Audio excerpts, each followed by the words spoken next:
Welcome back students. Vishal Gupta आपका teacher. कैसे हो आप सब स्टूडेंट्स? इस वीडियो में मैं आपको बीकॉम का जो हमारा सब्जेक्ट है कमर्शियल लॉ, उसका जो हमारा पोर्शन है इंडियन कॉन्ट्रैक्ट एक्ट का, ठीक है। सब्जेक्ट कौन सा हमारा? Commercial law. कमर्शियल लॉज में हम क्या करने वाले हैं अभी?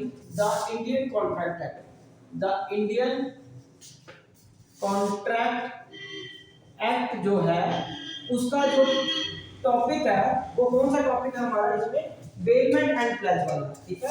तो टॉपिक या यूं कह लो टॉपिक या चैप्टर का नाम बेलमेंट, बेलमेंट एंड प्लेज, ठीक है जी। मैं ये करवाऊंगा आपको गाइस। ये पोर्शन जो है, ये जो चैप्टर आपको दो वीडियोस में कराऊंगा। आज जो अभी वीडियो हम कर रहे हैं उसमें हम सिर्फ बेलमेंट को अंडरस्टैंड करेंगे, प्लेज मैं अगली वीडियो में कराऊंगा, ठीक है जी। और अगली वीडियो में ही फिर हम प्लेज और बेलमेंट का डिफरेंस भी अंडरस्टैंड करेंगे। तो स्टार्ट करते हैं सबसे पहले मीनिंग ऑफ बेलमेंट से। सबसे पहले हम बात करेंगे मीनिंग ऑफ बेलमेंट। बेलमेंट का मतलब क्या होता है, ठीक है गाइस। तो बेलमेंट का मतलब अगर हम बात करें हैंडिंग ओवर, इसका सिंपल मतलब होता है हैंडिंग ओवर, गुड्स को हैंड ओवर करना, ठीक है। और चेंज ऑफ पोजेशन, और change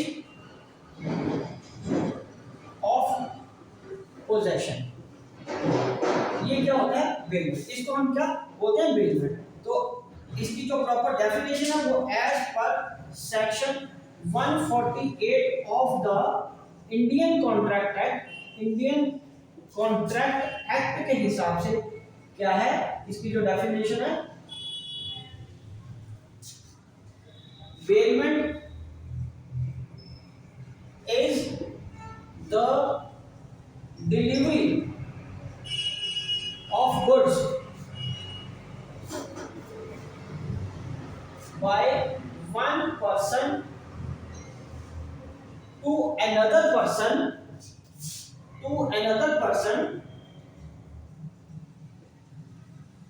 for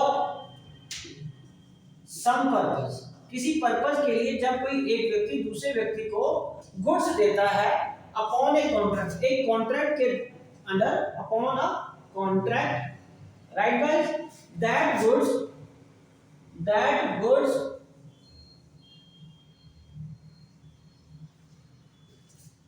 when purpose is accomplished, मतलब कंप्लीट जब हो जाता है, ठीक है जी। तो क्या करना पड़ता है? रिटर्न करना पड़ता है। टू रिटर्न द गुड्स, ठीक है जी। और otherwise disposed according to the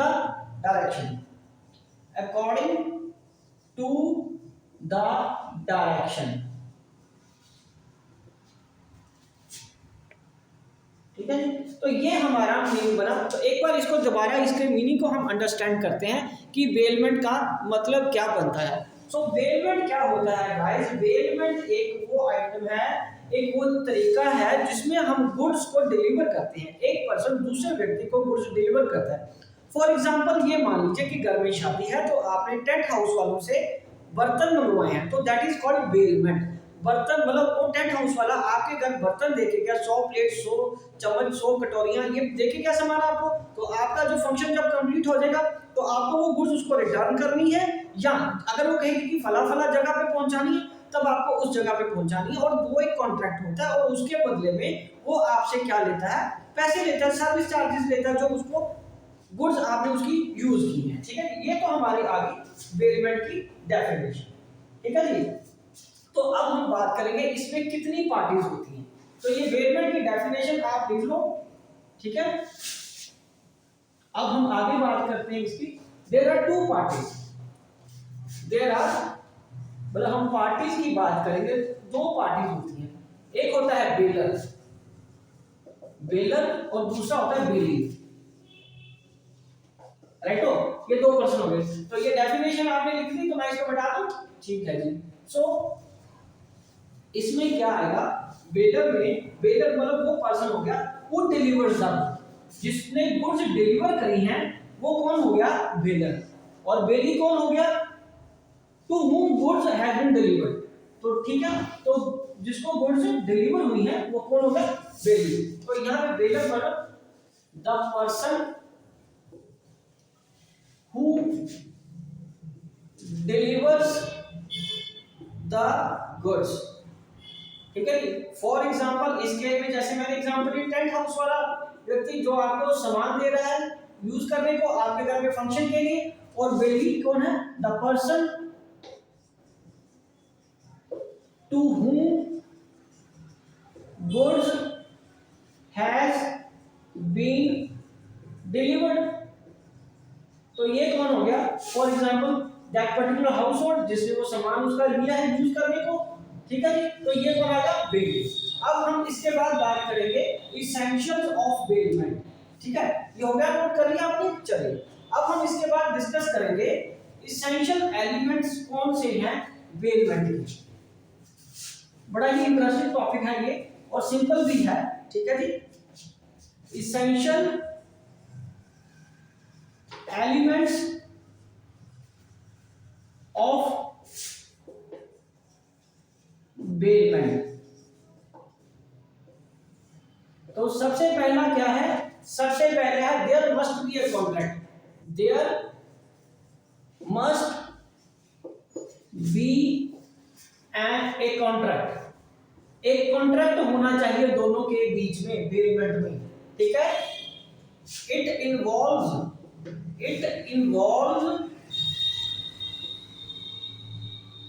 delivery of goods.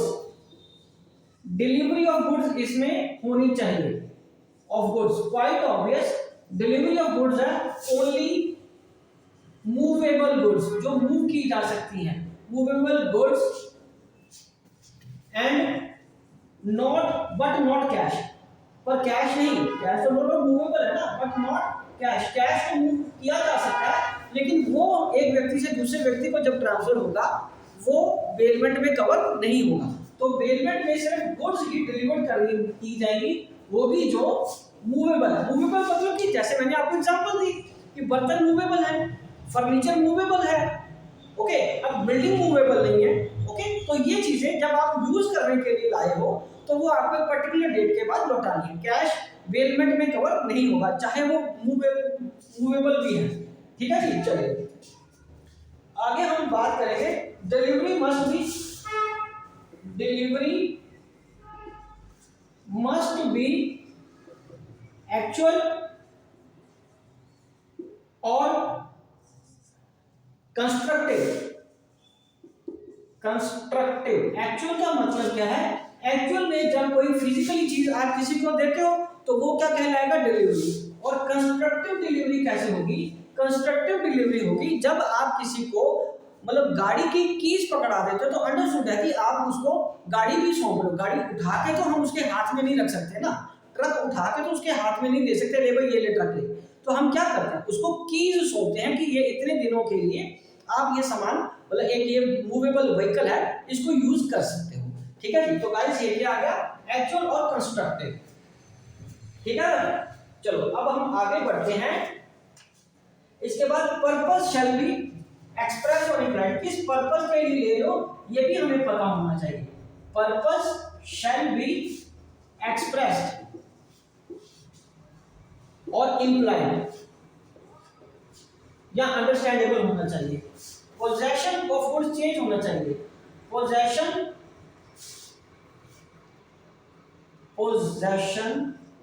Of goods change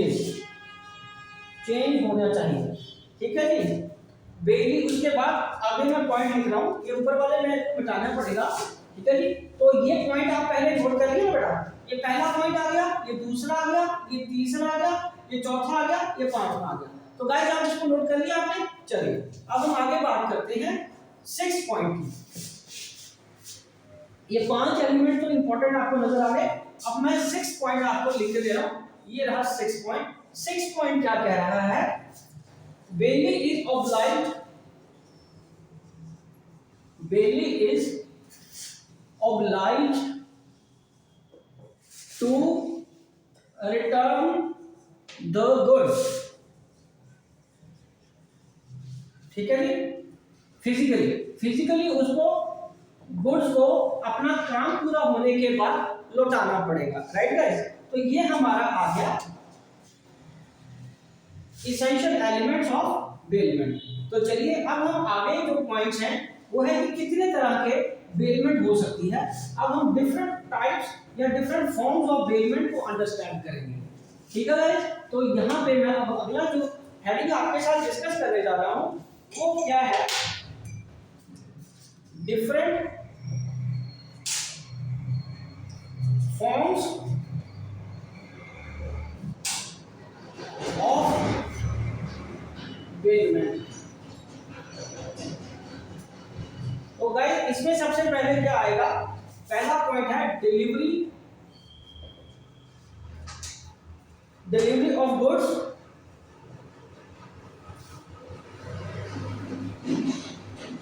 by one person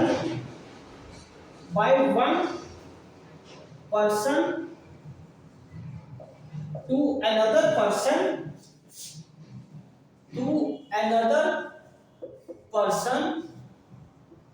ठीक है जी, for the bailers use, ठीक है। एक तो ये आ गया। दूसरा पॉइंट क्या है इसका गाइस, दूसरा है goods given to a friend, goods given to a friend, किसी एक दोस्त को भी यदि आपने गुड्स देनी है for his own use without any charge।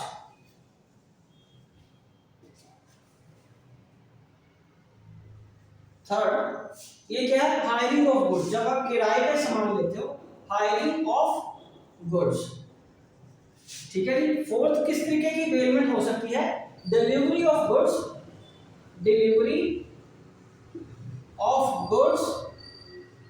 To a creditor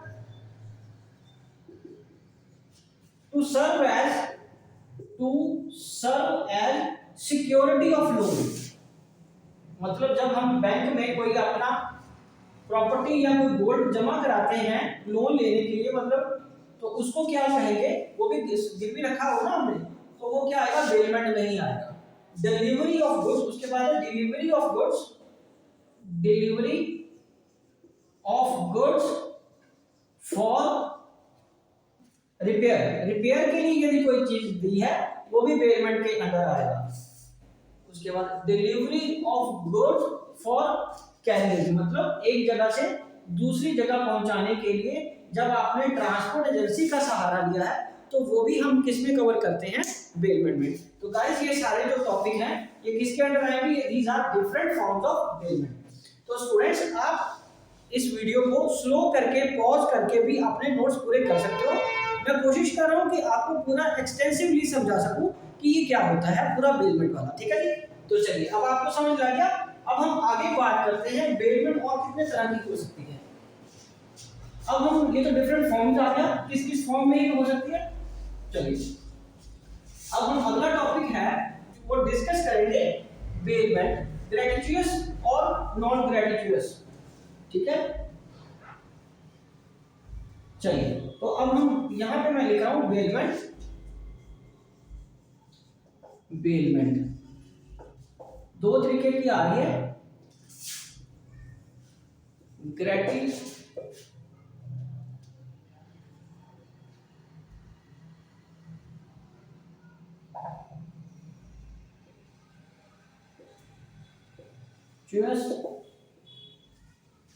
okay,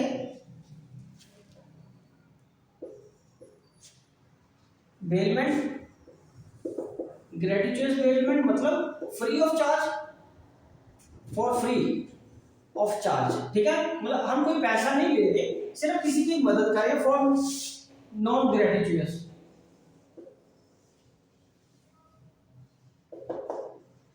ठीक है जी। तो इसमें नेचुरली हम इनसे फीस चार्ज करेंगे बेलमेंट। तो ये क्या हो गया, for the exclusive benefit of baler, for exclusive benefit of baler, ठीक है guys, exclusive benefit of baler, okay guys. और उसके बाद है for the exclusive benefit of belly, या तो सिर्फ बेली के लिए होगा, for exclusive benefit of belly, मतलब इसमें जहां तो सिर्फ बेली का फायदा है या बेलर का फायदा हो रहा है, एक दूसरे की मदद के लिए कर रहे हैं। एंड फॉर द, ये जो नॉन ग्रेजुएट्स है वो क्या है, for the benefit of the baler या बेली, दोनों में से किसी का भी फायदा हो सकता है, ठीक है गाइस। तो चलिए अब हम आगे डिस्कस करते हैं, ये समझ लग गया आपको, ओके जी। तो अब हम आगे डिस्कस करते हैं ड्यूटीज क्या है बेलर की। बेलर मतलब जिसकी who is the owner of the actual goods, उसकी क्या ड्यूटीज बनती हैं गुड्स के प्रति, जब वो बेलमेंट के अंडर गुड फिजिकली दूसरे पर्सन को, बेली को डिलीवर कर रहा है। तो चलिए अब हम उसकी ड्यूटीज की बात करते हैं बेलर की, राइट गाइस। तो चलिए हम शुरू करते हैं duties of bailor, duties of bailor, right guys. तो ड्यूटीज ऑफ बेलर में सबसे पहले क्या आएगा, duty to disclose fault, duty to disclose faults. अगर उस प्रोडक्ट में कोई दिक्कत है तो उसको पहले उसके बारे में बताना पड़ेगा, okay guys, okay. Duty to pay necessary expenses, duty to pay necessary expenses,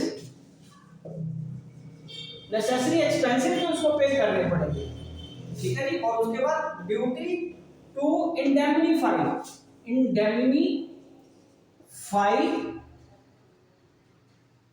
the bailee for premature termination. अगर वो समय से पहले अपना कॉन्ट्रैक्ट टर्मिनेट करता है, रद्द कर रहा है, तो उसको उसकी भरपाई करके देनी पड़ेगी बेलर को, बेली को, ठीक है, बेलर को करके देनी पड़ेगी बेली को जो नुकसान हुआ है। Duty to receive the goods back, ये भी उसकी ड्यूटी है गुड्स को वापस लेने की, ठीक है जी। और उसके बाद गाइस क्या आएगा, ड्यूटीज ऑफ बेली। अब हम किसकी बात करेंगे, ड्यूटीज ऑफ बेली। बेली की ड्यूटीज क्या बनेगी, तो बेली की सबसे पहली ड्यूटी क्या बनती है, take reasonable care of goods, take reasonable care of goods, right guys. उसके बाद नो ऑथोराइज्ड यूज, वो गलत तरीके से उसको इस्तेमाल नहीं करेगा, no authorised use of goods, ठीक है जी। ओके, उसके बाद है no mixing of goods, no mixing मतलब वो अपनी गुड्स को बेलर की गुड्स के साथ मिक्स नहीं करेगा, अंडरस्टूड, ताकि बाद में डिस्टिंग्विश करना आसान हो सके। उसके बाद मैं ऊपर वाली ये आइटम्स मिटा रहा हूँ, आपको नोट कर ली होगी आपने। चलिए तो ये बेलर वाली मैं सारी इरेज कर देता हूँ, फिर हम बेली की बात करते जाएंगे आप। तो इसके 3 पॉइंट हो गए, चौथा पॉइंट है रिटर्न द गुड्स। तो ये ड्यूटी बनती है return the goods, point obvious, ये तो रिटर्न उसको करना ही पड़ेगा। 3 के बाद ये 4 है और ये 5। अब है to return the extra profit, to return the extra profit, okay, return the extra profit accruing from goods billed, जो भी गुड्स उसने बेल्ड की हैं उसकी उसको एक्स्ट्रा जो भी इनकम हुई है वो उसको लौटानी पड़ेगी, ठीक है जी, समझ लग गया। तो चलिए ये ड्यूटीज तो कंप्लीट होगी, अब हम उन दोनों के राइट्स के बारे में बात करेंगे। तो दोनों के राइट्स भी बड़े ही इंटरेस्टिंग है। क्वाइट ऑब्वियस, जो बेलर के राइट्स हैं वो बेलीज की ड्यूटी होती है, और जो बेलीज की ड्यूटी है वो बेलर के राइट बन जाते हैं। बट फिर भी हम इसको इस तरीके से देखते हैं। यहां मैं हेडिंग बना देता हूं राइट्स, ठीक है, ऑफ। इस तरफ आ जाएगा बेलर, और यहां कौन आएगा, बेली। तो इसको समझना हमारे लिए थोड़ा इजी हो जाएगा। राइट, समझ लगी आपको? तो आप भी इसी तरीके से ही काम करेंगे ताकि हम चीजों को इजीली समझ आएंगे। तो right to terminate the bailment, उसके पास अधिकार है बेलमेंट को टर्मिनेट करने का। ठीक है जी। Right to demand back the goods, right to demand back the goods, वो गुड्स को रिटर्न भी मांग सकता है। ठीक है जी। Right to file a suit, एक केस भी उस पर कर सकता है for any wrong doer, for any wrong doer, कोई गलत काम हो रहा है तो उसके लिए उसके अगेंस्ट वो जा भी सकता है कोर्ट में। ओके, उसके बाद चौथी ड्यूटी क्या है, नेक्स्ट ड्यूटी उसकी, right to file a suit for the enforcement of duties imposed upon a bailey। ठीक है गाइस, चलिए अब हम नेक्स्ट किसकी बात करेंगे, राइट्स ऑफ बेली। तो ठीक है, अब हम यहां लिखेंगे राइट्स ऑफ बेली। तो राइट क्या आएगा, बेली का right to return back the goods to anyone of the joint owner। Okay जी। उसके बाद राइट टू इंडेमनिटी, अगर उसको कोई नुकसान हुआ है तो उसकी भरपाई का उसको अधिकार है, इंडेमनिटी। उसके बाद नेक्स्ट है guys, right to claim compensation, right to claim compensation. Quite obvious, compensation का क्लेम कर सकता है वो जब उसके साथ कोई गलत हुआ है। ओके जी। और उसके बाद right to claim extraordinary expenses. उसके बाद राइट टू अप्लाई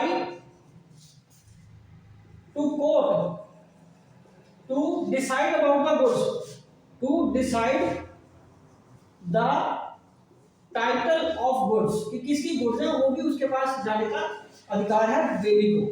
ठीक है जी। और लास्ट में क्या है, right of particular lien, right of a particular lien, ये भी उसके पास अधिकार है for the payment of services, for payment of services. ठीक है जी, समझ लग गया गाइस? चलिए, ये हमारे क्या आ गए, राइट्स आ गए। तो अब हम क्या बात करेंगे, और उसके पास लास्ट एक है right of general lien, right of general lien, ये भी अधिकार है उसके पास। ओके, तो अब दोनों के जो राइट्स हैं थर्ड पार्टी के अगेंस्ट क्या हैं। अब ये तो दोनों के एक दूसरे के अगेंस्ट थे ना, अब थर्ड पार्टी के अगेंस्ट क्या है हम उसकी बात करेंगे। तो rights of the bailor and bailee against any third party, वो क्या है, मैं तो आपको हेडिंग बना के देता हूं, अभी हम उसके बारे में लिखते हैं। ठीक है जी। तो ये तो बहुत सिंपल टॉपिक था, आपको अच्छी तरह समझ आ गया होगा। ठीक है, सेल्फ एक्सप्लेनेटरी पॉइंट्स हैं। तो यहां पे मैं नेक्स्ट हेडिंग बना रहा हूं, rights of bailor and bailee against the third party.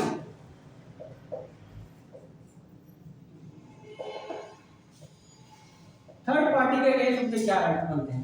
तो पहला है सूट बाय, वो केस कर सकते हैं suit by bailor and bailee against the wrongdoer, right हो। उसके बाद है अपॉर्शनमेंट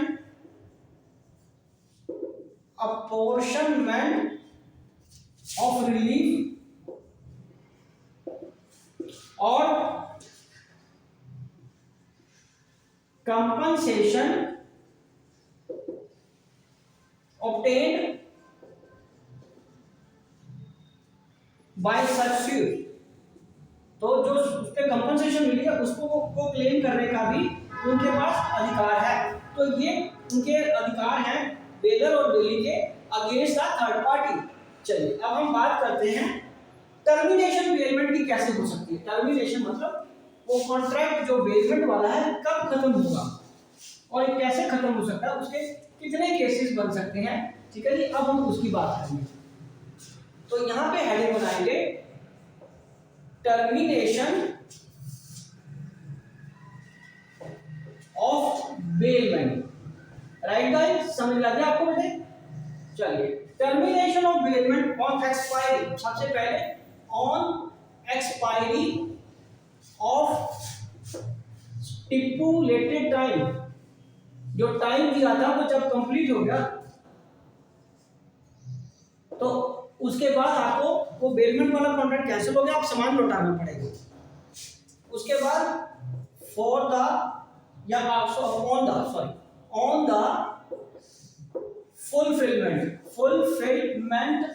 ऑफ पर्पस, जब वो पर्पस कंप्लीट हो गया जिसके लिए आपने गुड्स ली थी उसके बाद आपको सामान लौटाना पड़ेगा नेचुरली, और बेलमेंट का कॉन्ट्रैक्ट उसके बाद ओवर मान लिया जाएगा।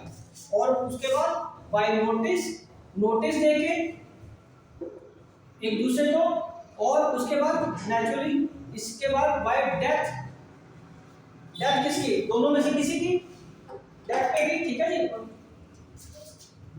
बेलर या बेली, उसके बाद भी ये कॉन्ट्रैक्ट कैंसिल मान लिया जाएगा। ठीक है जी। और destruction of subject matter, destruction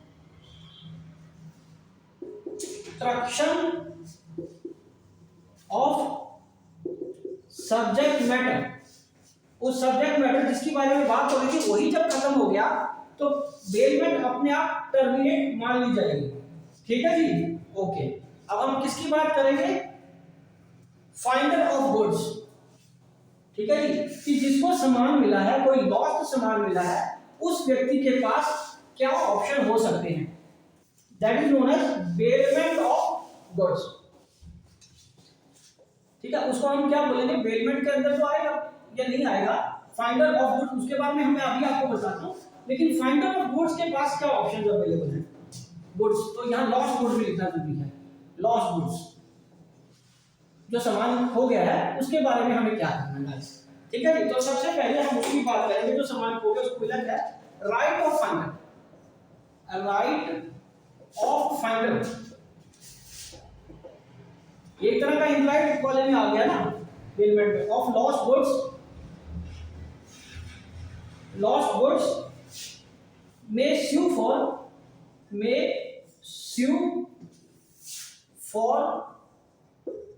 special reward offer। For example, किसी की कोई वस्तु खो गई है, किसी का पर्स खो गया या किसी की कोई मोटर बाइक गुम हो गई है और उसने रिवॉर्ड रखा था कि जो मेरे को वापस करके देगा, जो ढूंढ के देगा, उसको मैं 5,000 रुपया दूंगा। तो जो फाइंडर ऑफ गुड है अब वो क्लेम कर सकता है अपना 5,000 रुपया, ये उसका राइट है। उसके बाद है when finder of things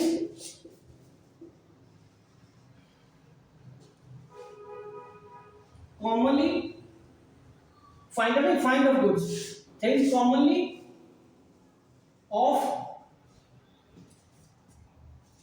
on sale, sorry, on sale,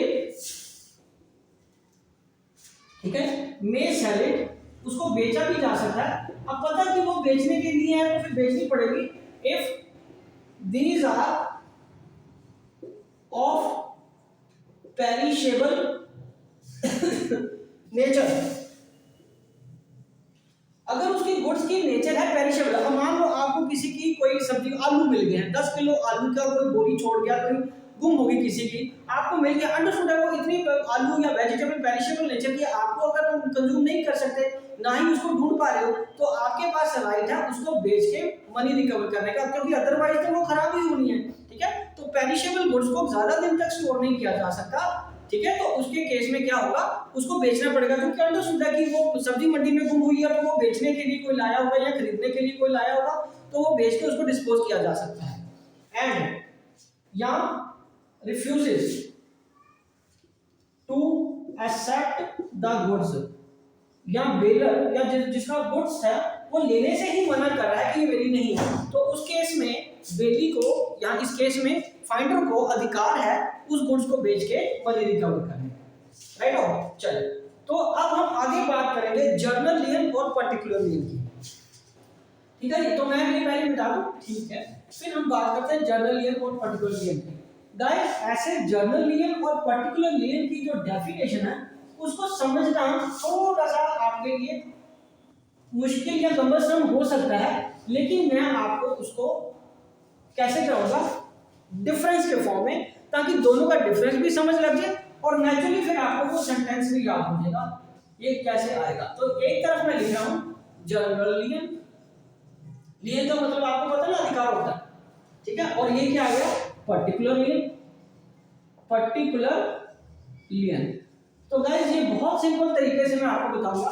अब देखिए, सबसे पहले ये किसके अंडर कवर होता है, ये section 171 of Indian Contract Act, Indian Contract act, और ये सेक्शन 170, ये किसके अंदर आएगा 170 of Indian Contract act.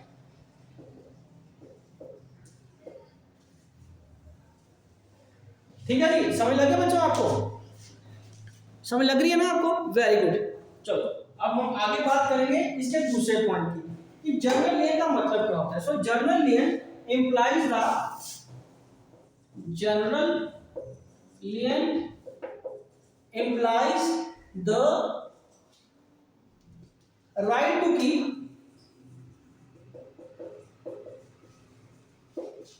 possession of goods belonging to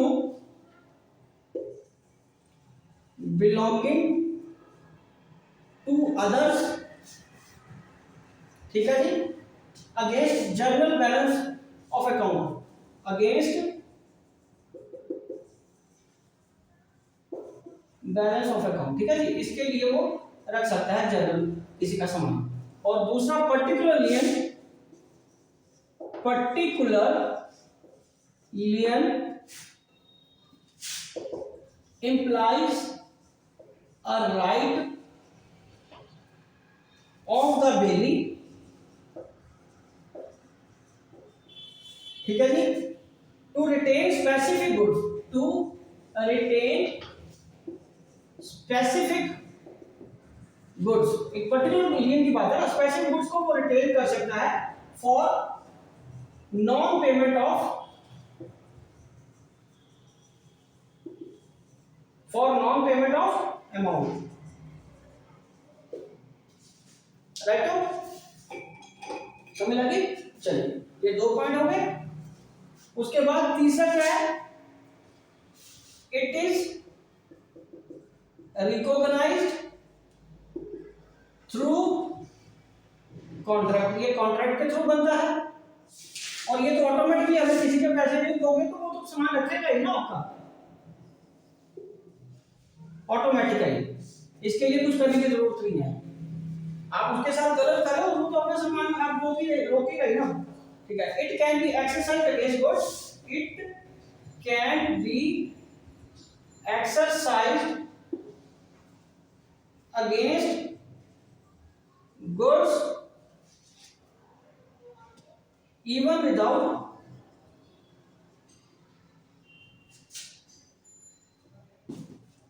involvement of skill or labor।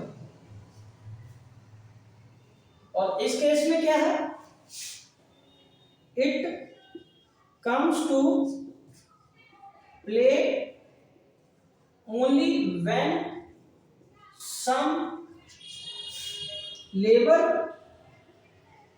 or skill is involved। ठीक है जी। आप मान लीजिए ना, किसी टेलर को आपने अपनी शर्ट सिलने को दी, उसने अपनी स्किल भी लगाई, एक्सपर्टाइज भी लगाई, धागा भी लगाया, अब आप उसके पैसे नहीं दे रहे, तो आप उसे अपना कपड़ा कैसे वापस मांग सकते हो? तो वो उसके पास पर्टिकुलर लियन का अधिकार हो गया, वो आपकी वो शर्ट रोक सकता है जब तक आप उसके पैसे आप नहीं दे देते। तो गाइस ये पॉइंट हो गए 3। ठीक है, अब इसका लास्ट पॉइंट मैं लिखाने जा रहा हूँ, पर उसके लिए मुझे ये इरेज करना पड़ेगा। आप इसको नोट कर लिया? गुड। चलिए अब हम इसका लास्ट पॉइंट लिखते हैं। ये 3 पॉइंट हो गए। अब इसका 4th पॉइंट क्या है?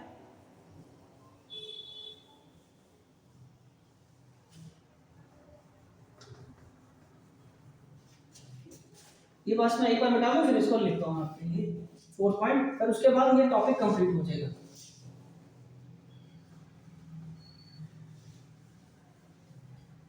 ठीक है, तो 4th point, only such person, ये कौन कौन कर सकते हैं? फॉर एग्जाम्पल बैंकर कर सकता है ये, बट जनरली और कौन कर सकता है? फैक्टर्स कर सकते हैं। और कौन कर सकता है? Policy brokers,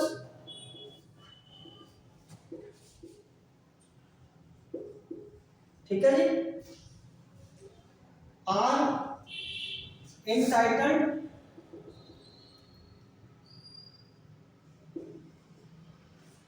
to general lien, right हो। और उसके बाद डेली फाइंडर ऑफ गुड्स,